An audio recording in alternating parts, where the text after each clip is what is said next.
I was in the office that morning, and all of a sudden the TV, flashes, breaking story, and they show a picture of the World Trade Center, and there's this huge hole. And I looked at the hole and I said, this is not a small plane. At the back of my head, I know that Mom's in the air that day. My co-pilot and I are sitting there, and the air-to-air frequency said that an airplane had hit the World Trade Center. With that came the word terrorism. The 737 just hit the World Trade Center. This is real world. Next thing we hear is the New York airspace is closed. Then all of the U.S. airspace is closed. Then a pilot came on the PA and said, due to a terrorist attack, we'll be landing in Gander, Newfoundland. I never heard of Newfoundland. To look up on the map, I thought it was an island somewhere, but I wasn't too sure whereabouts it was.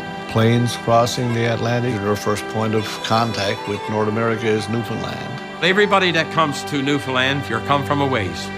You're come from somewhere else. So that's what we call people on the plane, come from a ways. And you could see jumbo jet, like, oh my gosh, 38 planes. And they're all here in Gander. Every single plane over the ocean is being diverted here, I think. 7,000 people showed up in a community of 9,000 and stayed for 4 days. The Ganderites, they were always cheery. It was always love and what can I do for you? We just fell out of the sky onto their town like a plague of locusts. We've been taken out of turmoil in the world, but we've been taken care of by these people in Gander. The spirit of what they did, taking care of strangers.